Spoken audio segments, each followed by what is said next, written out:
Try to guess where we are. Where are we? Where do people think we are? Bill's living room. Is this your living room? This is way above my pay grade. You don't have 9 big screen TVs all linked together in your living room? I have one TV that is significantly smaller than this one. So where are we, Bill? We are in the lobby of the Woody Hayes Athletic Center, surrounded by trophy swag from Ohio State's past, rings, Heisman trophies, all kinds of cool stuff. This is a lobby that is open to the public. So if you're, driving around in Columbus on Olentangy River Road and you want to swing by sometime, you can come in and look at this stuff. But we are here, Doug Lesmerises, Bill Landis, Ari Wasserman, to give our outrageous predictions for Saturday's Ohio State-Michigan game. Noon kickoff at Ohio Stadium. Bill Landis, what is your outrageous prediction? I don't think Michigan will score a touchdown on Saturday. I don't think Michigan will be shut out. I think the last shutout in this game is 1993, if I'm not mistaken. Ohio State got shut out by Michigan. I think Michigan gets some field goals, but I don't think that they score a touchdown. I don't think this offense is nearly as good as it was last year when the game was a nail-biter, probably when it shouldn't have been one. Devin Gardner has really struggled on the road, hasn't thrown a touchdown pass. He's thrown 8 interceptions. Michigan has been shut out already this year on the road at Notre Dame, but I think Ohio State's turnover problems will lead to some points. I just think those points are field goals and not touchdowns. How about those stats? 0 and 8. That's crazy. Tell them about 1960, Bill. Don't sell yourself short.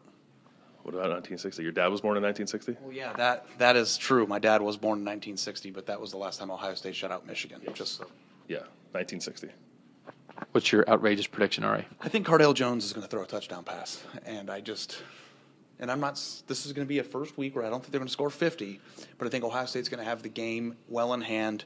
I think they'll have made the point that they need to make to the committee, and they'll be very comfortable in the fourth quarter. And Ohio State, still the Michigan game, is going to want to score, and I think that there would be a good opportunity for Cardale Jones to come in and maybe make a play in the Michigan game that he'll always remember. So, like Bill said, I don't think Michigan is going to come into Ohio Stadium and duplicate what they did last year.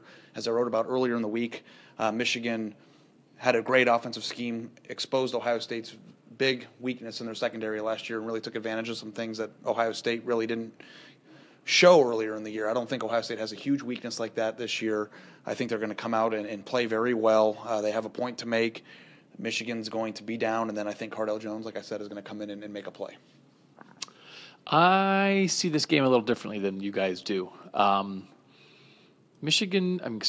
State won by 7 at Minnesota 2 weeks ago. They were trailing late in the third quarter against Indiana last week, and I think this is going to be a game. I think we will see the best of Michigan for rivalry reasons, for various reasons, for the reasons that there are actually some good players up there who have not looked like good players this year. My outrageous prediction is that Devin Gardner is going to throw for 250 yards, which would be his highest passing total of the year. He threw for more than 400 last year. I don't think he's going to throw for 400. Devin Gardner has shown flashes of being a competent quarterback, of being more than that at times in his career, including against Ohio State last year. There have been other times when he just hands the ball to the other team. It is some of the turnovers he has made. I'm not going to pretend I've watched every Michigan game. It is unbelievable, the things that he does. By all accounts, Devin Gardner is a really good guy.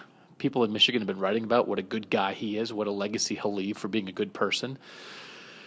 And I think he goes out on top, whatever on top can be for a team that's had a bad season and whose coach is going to get fired. So I think Devin Gardner will make some plays. I think Michigan will be competitive in this game. You'll get our picks on Friday for this game.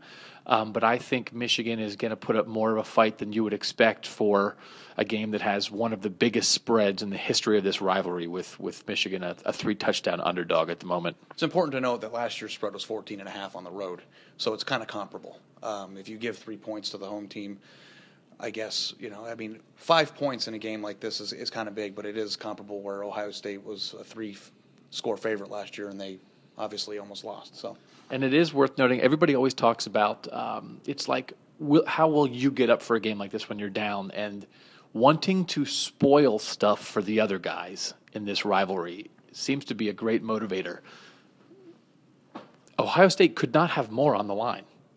They're trying to get in the playoff. They're already going back to the Big Ten title game, but they're going back to try to win a championship, which they didn't do last year. They've recovered after that Virginia Tech loss. Everything is building up to this end of the season, and what a great motivator for Michigan to try to really ruin everything that's there for Ohio State. So I'm not saying that's going to happen. I think we're going to see Michigan do some competent things. Continue hanging with us all week here as we build up to. I think we've put up like 20 stories a day between us and the other people helping us with our Ohio State-Michigan coverage. So we hope you're reading all of them.